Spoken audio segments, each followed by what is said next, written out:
नजाकत को नजरअंदाज कर नहीं सकते। हम भविष्य हैं, देश का मतदान से पिछड़ नहीं सकते। भूगोल से खगोल तक परचम देश का लहरा रहा है। कलाम की नजरों से देखो सुखद सवेरा आ रहा है। अब दूरियों को दरकिनार कर दो, खामियों को जहन से बाहर कर दो। नई इबादत लिखेंगे ये दाव कर लो। नजर न सही, बस नजरिए में बदलाव कर लो।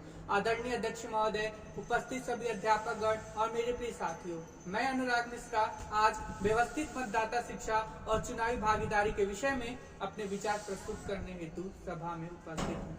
महोदय, हम सभी लोकतांत्रिक देश के स्वतंत्र नागरिक हैं। लोकतंत्र के तहत हमें जितने भी अधिकार मिले हैं उनमें सबसे बड़ा है मतदान करने का अधिकार। हमारे मत में सरकार बनाने व गिराने तक की ताकत होती है। महोदय, भारत जैसे देश जहां युवाओं की आबादी 60% है, लेकिन फिर भी युवा अपने मत का सही प्रयोग नहीं कर पाते। महोदय, यदि इस देश को सशक्त, समृद्धशाली और शक्तिशाली राष्ट्र बनाना है तो प्रत्येक नागरिक को अपना मत अवश्य देना चाहिए। अन्यथा ये बापू के सपनों का भारत, सुभाष चंद्र बोस के आजाद भारत तथा अंबेडकर के गणतंत्र भारत की कल्पना अधूरी रह जाएगी।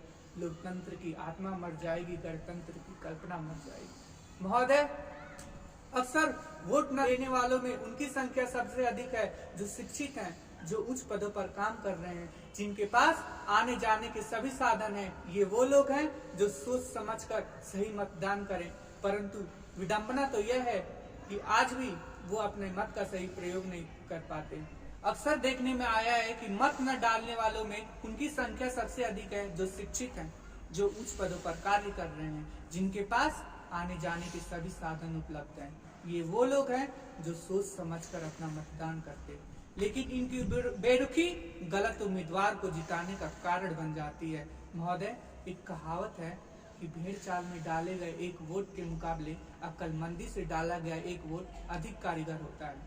यह जानना या कल्पना करना अत्यंत दिलचस्प होगा कि यदि मतदान में 100% या उसके आसपास भी मतदान हो तो क्या परिणाम होंगे। जो जीता वह नहीं विजेता होता या कोई और विजयी होता।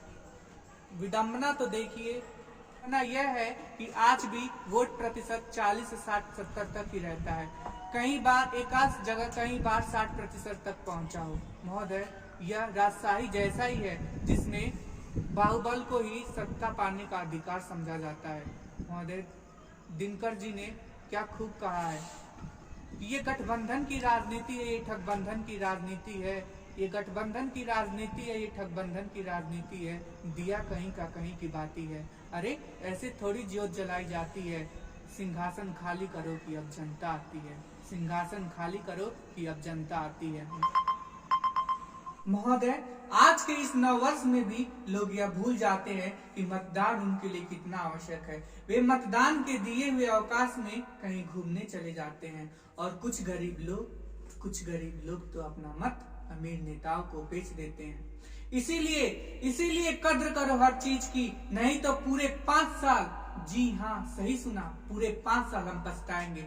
फिर इस कथन को सिद्ध करते हुए कहेंगे कि राजनीति से चिढ़ हुई खत्म हुए हैं चाव, राजनीति से चिढ़ हुई खत्म हुए हैं चाव, 5 वर्ष की चोट ले अब सहलाए घाव। धन्यवाद।